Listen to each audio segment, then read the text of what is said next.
based on his book, Building Communities, 25 Strategies to Advance America. He's a nationally renowned economic development consultant. He's completed 65 community and economic development plans during the span of 2012 to 2014. Brian, thank you for being here. Please join us. Let's welcome Brian Cole.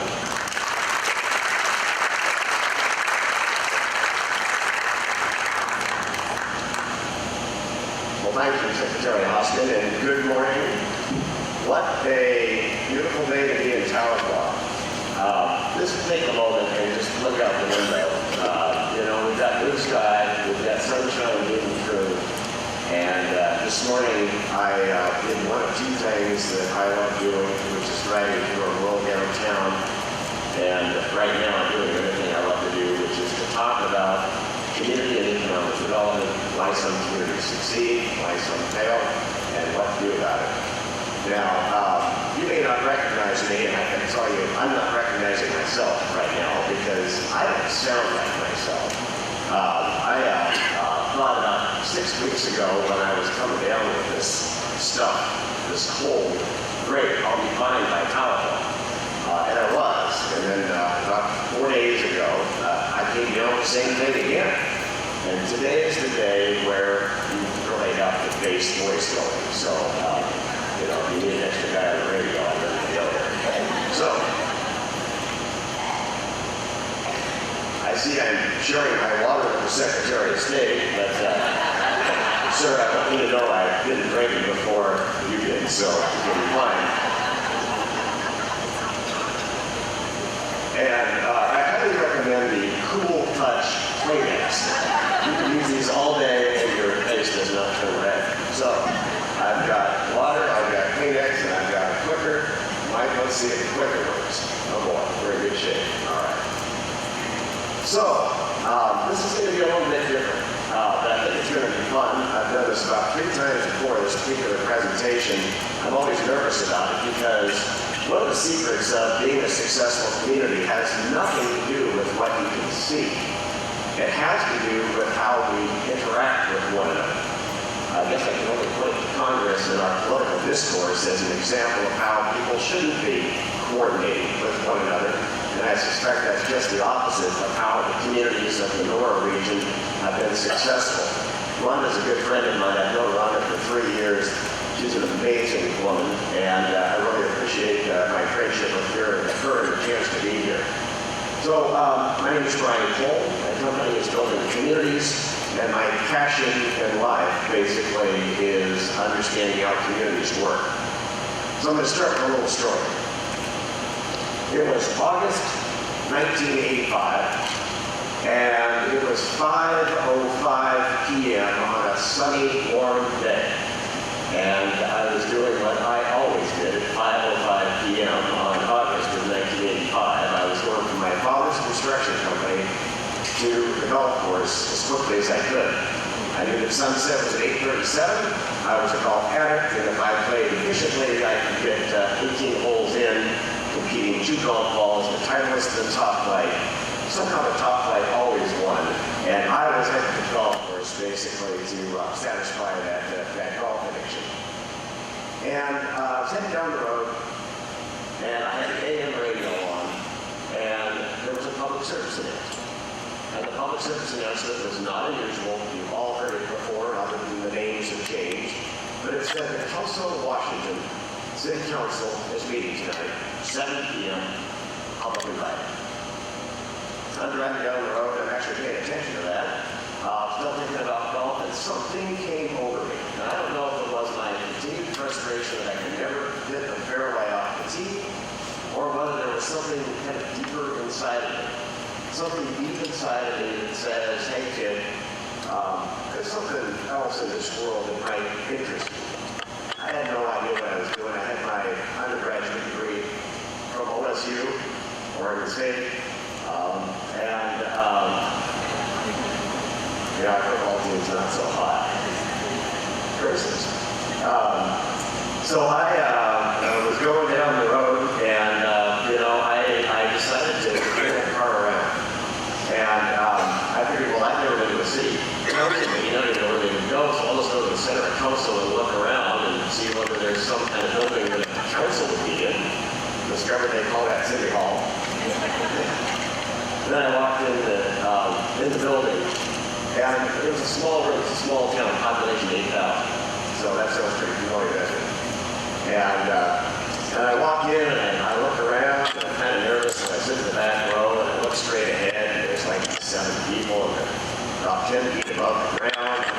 stage. And I look over to the left, and there's 5 of these people, and they're only 5 feet above the stage, and they're talking. And one observation I made is the people that were sitting a little higher made no sense at all to me, but the guys that were sitting a little bit lower, they're the ones that made sense. And I've learned the higher people are those. I say that, I'm a former elected official. And the ones that are sitting about 5 feet above the ground are actually the ones that knew what was going on. We know how that works. But fortunately, we also have some good elected officials. And what they were discussing was something that very few, if any, communities have ever talked about ever previously. What they were talking about is what to do with the new earth that they had realized. Fort Kelso, Washington in 1985 was about 50 river miles downstream on the Kelso River from Mount St. Helens, which had blown on May 18, 1980, my mother's birthday. And they dredged the Kelso River and they dumped all this silt on a golf course, and they were trying to figure out what are we going to do with this new land. And it was in that moment, I don't know if I realized it then, but I know it now, that's when I discovered my passion professionally in this world, which is the future of communities. And I realized sometime after that communities don't just happen. Communities are a result of collective decisions that we all make day after day after day, resulting in the communities that we reside in now, and day after day after day as to what we can make our communities be. So the secret to successful communities is that intangible about the quality and the intent of our civic discourse. Now, lest I get too far behind here, I've got a lot to do here. I've already been introduced, all of that that's on the screen. I'm just going to pass right over. We've actually done 70 strategic plans in communities, really from coast to coast, from Oregon to Vermont over the past 3 or 4 years. But what if I told you that in those 70 communities, I could tell you whether or not the plan would be successfully implemented before we even begin? What if I could tell you that? Because most of the time, and I've been a small town economic developer, I know there's business developers in the room, and you know, the thing that we're trained to think about are how big is the industrial park and how big is the water line and what's the labor force and how many are educated and what's the population demographic and all of that, and it's all critical stuff. But what if I could tell you that while that's important, there's something else going on that's going to dictate whether 2 communities that have the same attributes, the same population, can fare so differently. And so what we're going to do this morning is we're going to take a look at your hometown. I'm going to put a challenge in front of you to think about your hometown. So I call this sometimes the mayor's crystal ball, the mayor's ability to figure out what's going on. I sometimes call it, in academic circles, since we're at the university, the civic condition assessment. And before we go any further, you're going to take the test. So in your packets is a score sheet. I'm going to invite you to find your score sheet, which I think is right on top on the left-hand side.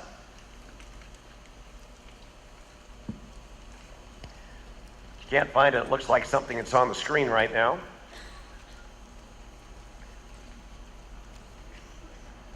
All right, you can see that there's a spot for your name and a spot for your community. I really care the most about your community on this. If you want to put your name on it, that's fine.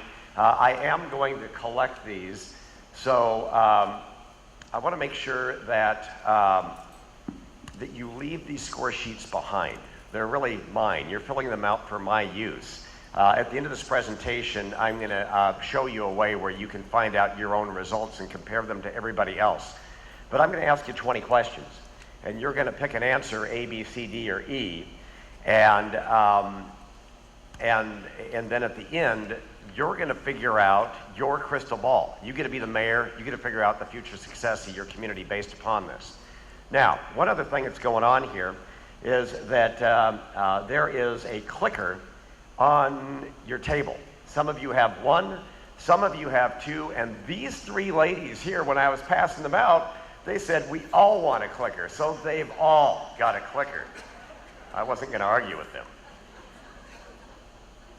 And all I'm asking is for for if you have one clicker, somebody grab it. If you have two, two people, just one per person.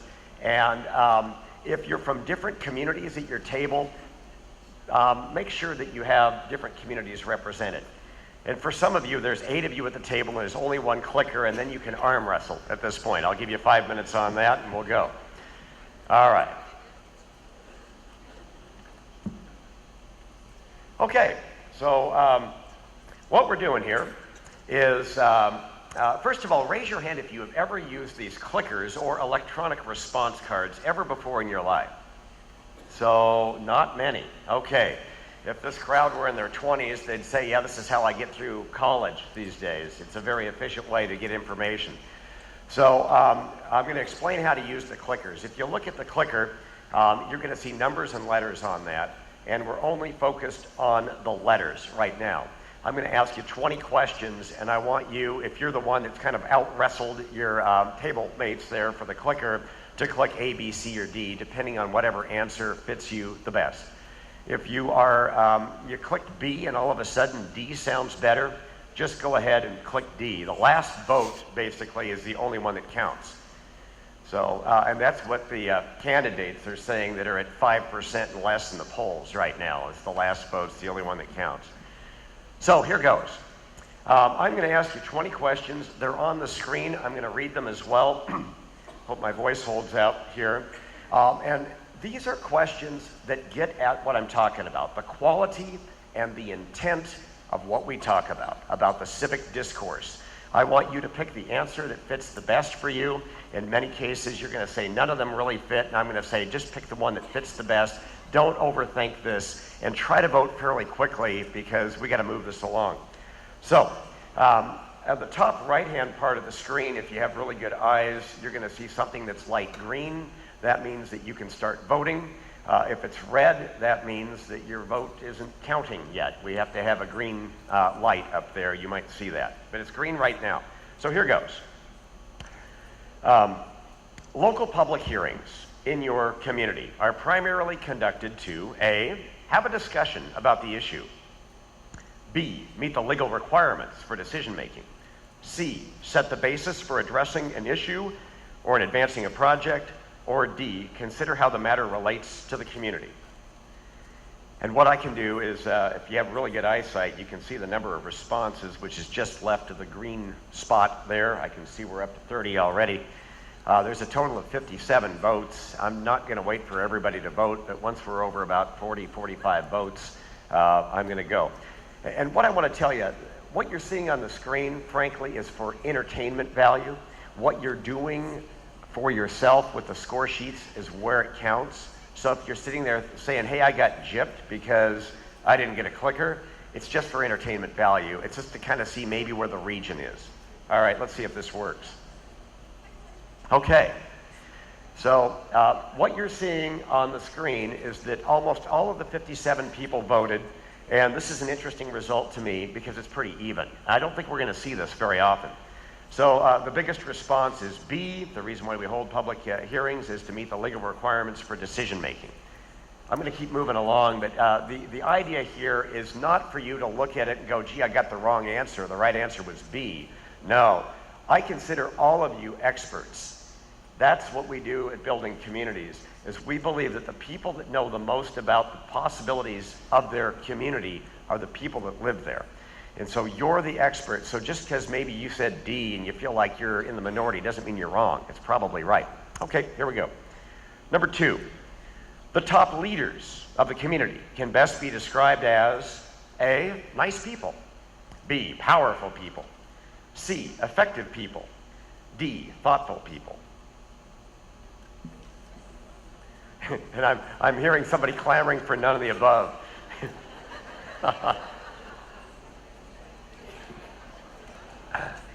I tell you, being somewhat of a political junkie and knowing that the 4th Republican debate is tonight, I just feel like making political wisecracks, and I just can't do that.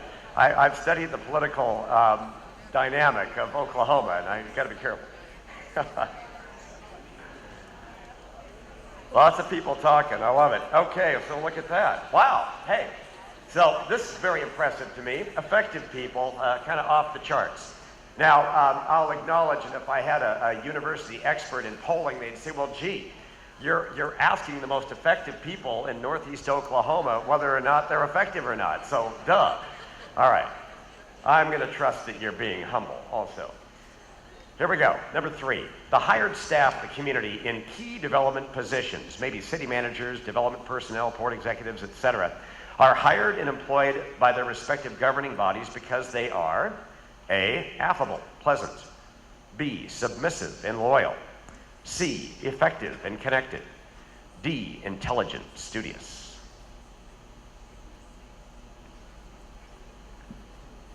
So go on, just one more plug to make sure that you're all filling out your score sheets. The entertainment stuff's on the screen.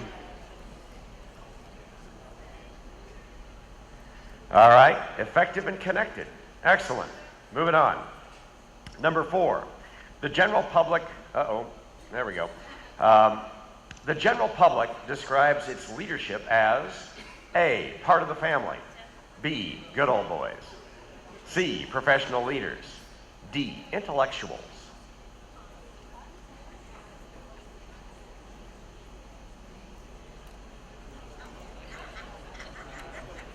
You know, I've done this 3 times before. I've never heard such discussion, and I'm loving it. You're... Whoa, look at this one. Oh, all right. So basically what I figured out is that you guys are all very effective, but the general public doesn't get it, right? If they could only understand us, right? All right, we're going to do some PR for you guys. Number 5. Major community decisions and deals are made A, rarely, B, in the back of smoke-filled rooms, C, in public forums, D, regularly, albeit procedurally. You're making me think back to when I designed this survey. I was literally poolside in Klamath Falls, Oregon, trying to figure out what kind of 20 dynamics would describe a community's discourse, and I was laughing when I created this, and you guys are laughing with me, or at me. All right, here goes. 3, 2, 1. Look at that. Very evenly, interestingly, the D answer comes up a little bit bigger than the rest. And by the way, what I'm going to do is all of these results are going to be posted on my website. So if you're going, gee, I really want to remember what we came up with, I'll explain that at the end. And maybe on the NORA website as well. Number 6, community members that go to state conferences like this participate by A, attending, B, chairing that organization's board of directors, C, presenting new ideas and receiving awards, D, being a board member. How do they participate?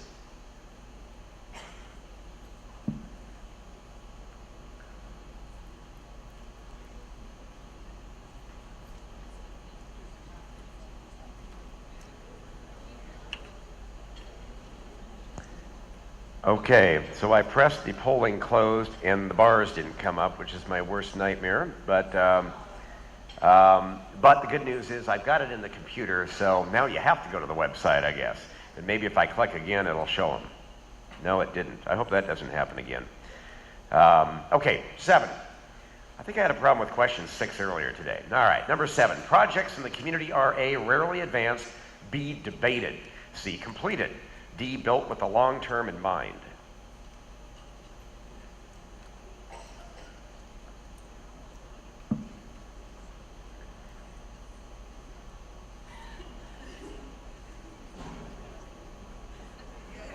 There we go. Wow. Built with the long term in mind. Interesting to me. Any D answer is interesting to me, I suppose. I'll tell you why later. So 8, budget controversies. And I'm understanding it seems like every state, whether you're in municipal government or the universities, have budget shortfalls, which leads sometimes to controversies. They're addressed by A, lamenting the losses, B, axing programs and or staff not in line with the leadership, C, creative funding and or partnerships, D, sustainable long-term solutions.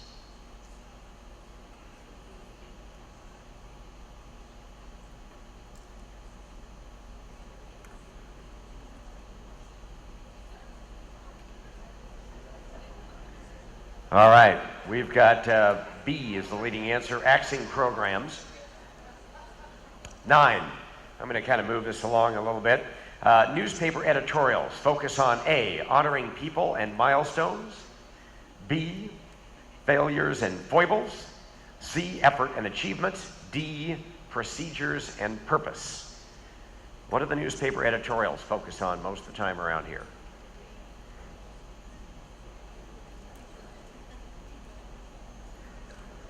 Failures and foibles. Gee, it sounds like my papers as well. 10, civic and business leaders view their officials as A, irrelevant, an obstacle, C, a partner, D, philosophers. So what are the civic and business leaders? Many of that's you guys. So I'll keep this a secret if you don't want your elected leaders to know the results on this one. Well, split between an obstacle and a partner. How about that? May depend on the community. This is very telling. Number 11. Okay, the governor's coming to town. Who's controlling the agenda? Is it A, the governor's agenda? B, the agenda is controlled and closed? C, it's the community's agenda? D, it's consistent with state priorities?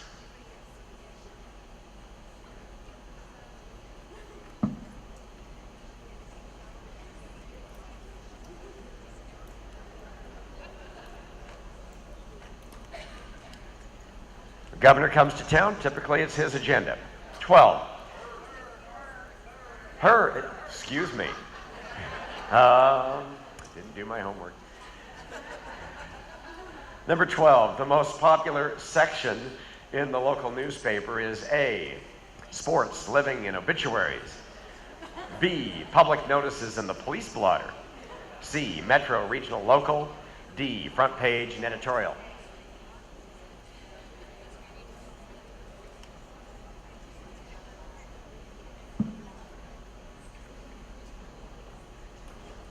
All right, we like the sports, living, and obituaries. Okay. 13, the priority projects in the community relate to A, so these are the priority projects, celebration of culture and history. B, monuments and statues. C, civic improvements. D, institutes.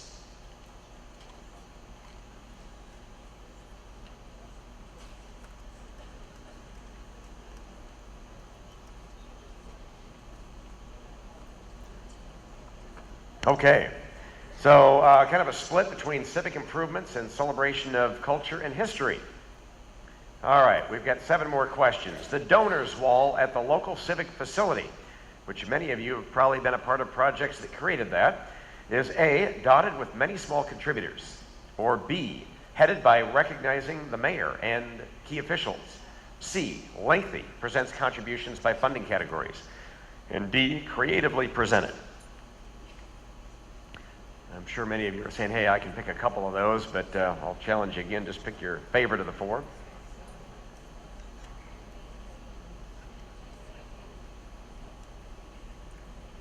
All right, A and B, basically.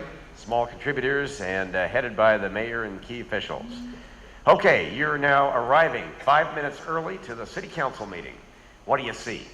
You see A, snacks and refreshments. B, counselors and staff talking amongst themselves. C, counselors and staff mingling with the general public. D, posters of the community vision and mission statement.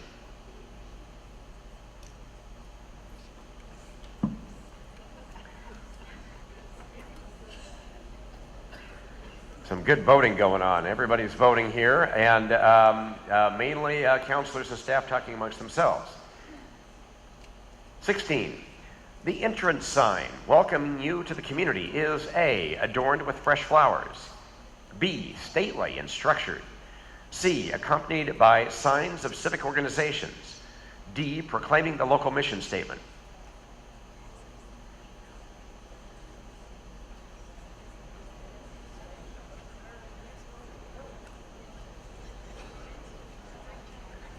All right, we've got a split there, stately and structured being the top answer. 4 more.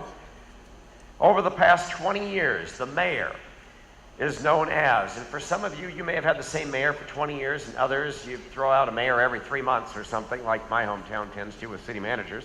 But the mayor, over the last 20 years, is typically a friend to all, the ruler, the doer, or the parliamentarian.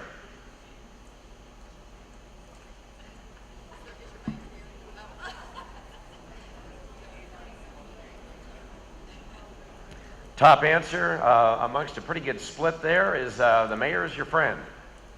18. Okay, your high school sports team just won the state championship. What's the city council going to do? A, throw a party. B, acknowledge the achievement under other business. C, discusses their first-hand experience. D, invites the team to the meeting.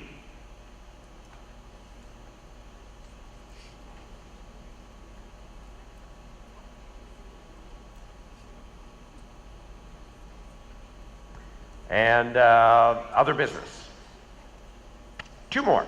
Number 19, when the community hero or benefactor dies, the community coordinates a potluck, B, small ceremony in his or her honor, C, ceremony acknowledging the contributions of the individual, D, memorial built in his or her honor. Might be a tough one, but you kind of think what would happen maybe if one of your key people passes away in the future. How would the community react? And ceremony, acknowledging the contributions of the individual, comes up number 1. All right, number 20. When a new company announces their location to town, the community, A, can't remember when this has happened before. B, listens to the mayor's speech and watches the ribbon being cut. C, considers what other businesses can be attracted to town. D, considers how the business and the community can work together.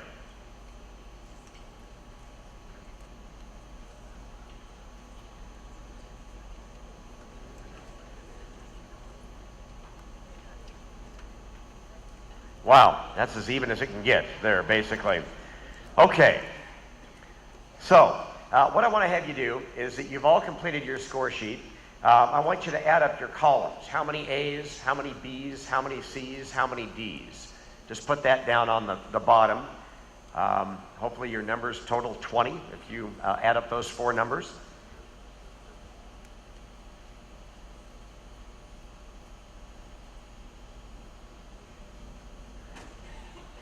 Okay, so what does this mean? We've got 10 minutes to talk about what it means, and I'm going to do this a little bit faster than I'd like to do.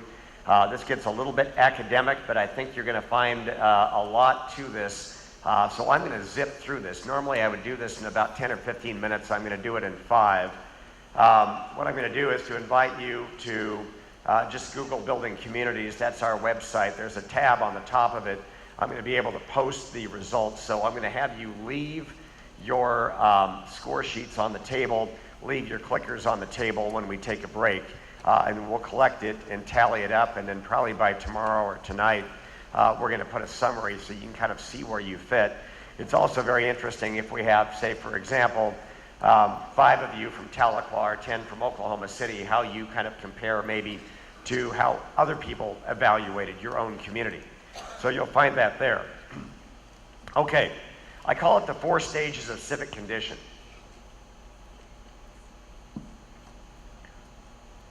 And, this occurred to me back in 1995. As I tell you, I'm preoccupied with communities and what do they do to be successful. You think of all these big words and you come up with all these theories and it boils down to something really simple and you know you're onto something. And it boils down to 2 things, your willingness and your ability to get things done. Not rocket science, pretty simple, but as you'll see, I dissect this a whole bunch. Hard for you to see this on the screen. I invite you to take a look in your packet. You're going to see basically a 1-pager that looks just like this, called the 4 stages of civic condition. I'm going to walk you through this thing. It's got a lot going on. It means a lot. And I think you're going to have a few aha moments. What I want you to do is to take a look at the number that you just scored that's the highest number in the column. If it's A, that's apathy. If it's B, argumentative, C, action, D, alliance. And so as I'm talking about these 4 stages, that's how you can identify with this theory to see whether it makes sense for you. In some cases, you're going to say, well, gee, I have 2 of them that tied. Well, then kind of look at both of them there. All right, here we go. So you can kind of follow along on the screen and maybe on your sheet at the same time. On the screen, I'm going to zip through kind of where I want your eye to go. Down on the bottom is civic interest.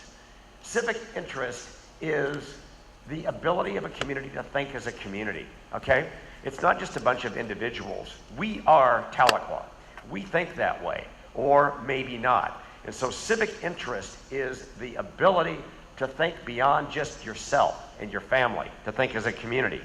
And so down on the bottom in the black there, it says some communities are no civic-minded leadership. They don't think as a community. And then also on the bottom is civic-minded leadership. And so it's either you have it or you don't, is what I find. A community either thinks like a community or they just think as a bunch of individuals. And for those that have no civic-minded leadership, they're in what I call apathy. They just don't care. They don't focus on civic advancements there. They just show up, the kids go to school, they make nice meals, they may go to church, they're not bad people, but they don't think as a community. That may be you, and if you had the big A score, that could be you. Up on the top, then, is unity. Unity is what you think of it as, which is, are we unified as a community? And you can see up on the top, you either have no unity, and in the case with no unity, you can see I've lit up the part of the graph here that says argumentative. So those are communities that have civic-minded leadership. They think like a community, they're not unified. So what do? They fight.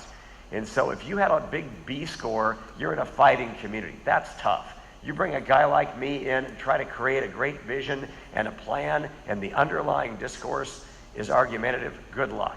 I mean, you still have to do it. You have to, and that's what we talk about here. The next thing to talk about is unified communities. This is where I really like to be, are the action communities. If your biggest answer was C, congratulations. You're in a town that can get things done. You have civic-minded leadership and you're unified. Okay, over on the right-hand y-axis, if you're into algebra here, the y-axis over on the right is focus. I'm going to zip through this pretty quick. Apathy communities focus upon themselves.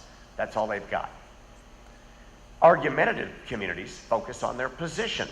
They're just trying to win in a win-lose dynamic. Action communities focus on projects, which I think, I'm just guessing, there's a bunch. In fact, just raise your hand if let's do this. Raise your hand if your biggest answer was A. Nobody? A couple? Raise them really high. Okay, raise them really high. So about 5 to 10%. Raise your hand if your biggest answer was B. Half of you. C. Half of you. D. A couple.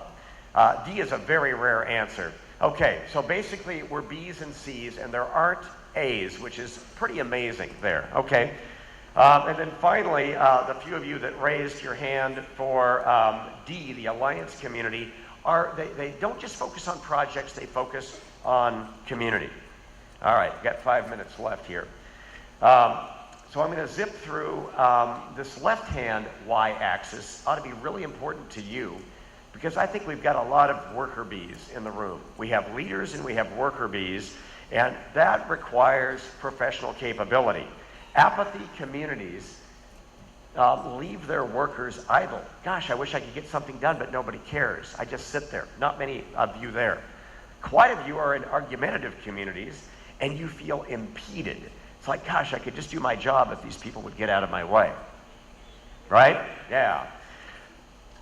Action communities are engaged. Gosh, I'm sure glad they show up because I can't do this all myself. I'm really glad I'm in an action community.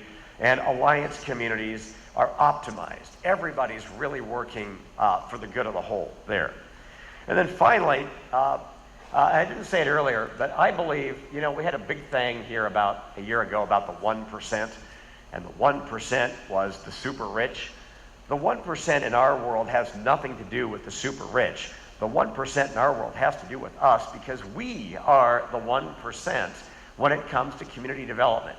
My belief is that you take the population of a community, 8,000, and you take 1%, 80, and that's the number of people that really are on your city councils, your planning commissions, your boards, that type of thing, NORA board, whatever it may be. And the super activists are 1/10 of that 1%. And I'm just going to skip through this. I've got too much to do this. But the 1/10 of 1% fills in the rest of this table. I really feel a commitment to end this on time. What this talks about, and it's a little pitch for what I do professionally and what a lot of you do, is why plan? You have to plan to advance yourself up the line. If you're an apathy community, you can't get out of it without bringing people together, creating a common vision, and working successfully on it. If you're in a fighting, argumentative community, you got to bring people together. You've got to have, it's the same thing everywhere. If you're in an action community, you still got to do the same thing because you got to keep it going. And so that's what that basically says. It's why I do what I do and love what I do. So then the question is, okay, Cole, great. I know I'm an argumentative community, or I know I'm an action community. What am I going to do about this? How am I going to navigate? And that's the last 2 pages that I'm just going to leave you with. You can read through that, take a look. It's my advice, depending on which stage you're in of what you do. And on this, it's on the screen right now. What I do find is that there's 2 parts of advancing a community. There's the planning and the doing. And the dynamic affects both of those phases differently. And that's on your sheet there that you're looking at. So, no good author would stand up here and not pitch his book. I put all of this over the last couple of years in my book, Why Some Communities Succeed, Why Some Fail, and What to Do About It. Books are on sale. They're out in the hallway. If you want to take a deeper dive on this, there's no way to put 30 years of experience in 30 minutes. But I would invite you to take a look at that. And John, where are you? Right over there. John will be in the hallway and at every break. So if you want the book, talk to John on that. We just did chapter 3 of the book. There's 7 chapters. The other 6 chapters I put in the context of a tree. Take a look at the screen. I'm just going to zip through these because I think it's 10 o'clock. But basically, I'm going to talk about chapter 5 in the morning and afternoon session. And what that is I get out of this heady psycho stuff and I actually get into the nuts and bolts of strategy in the other sessions. And they're upstairs, I believe. Okay. I'm going to ask you 2 last questions because I really want to know what you think about this. I want to know if this connects. I have never done this before, and I'm nervous right now. So what do you think about this stuff? Were you able, grab your clickers again, were you able to relate to the 4 stages? Did this make sense to you? Click A if your answer is yes, this paradigm really fits my community. B, somewhat. I gained some insights, but it's not a perfect fit. C, that made no sense at all. What's that guy talking about? And D, no. There was a mismatch between the questions and the answers and the resulting community stage. So I'd ask your vote. I really want to know if this connects with you.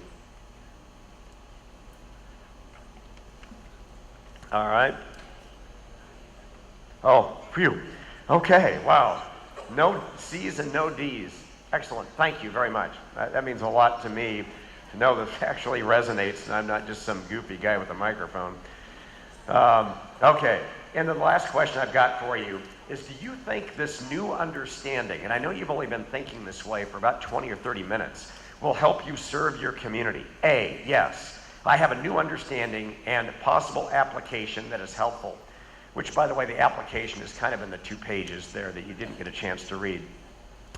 B, maybe.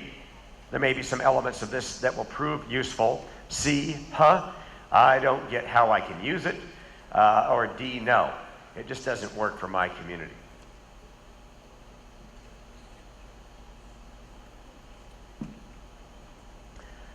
And maybe. So several of you are saying, hey, I can take this to the bank. Many people say, hey, I'm willing to look at this some more. You should buy the book. So there you go. I got beat to the punch by President Turner, but tomorrow is Veterans Day. I think it was very appropriate to honor our veterans. Many of you are in the room. And thank you from me, and I know from everybody, for your service. I think another round of applause for our veterans is more.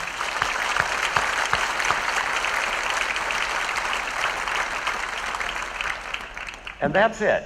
That was a bit of a rush, but thank you very much. I want to thank NORA for the invitation to kind of set the stage. I hope this stuff resonates for the rest of the day and for the rest of your volunteer and professional service. Thank you.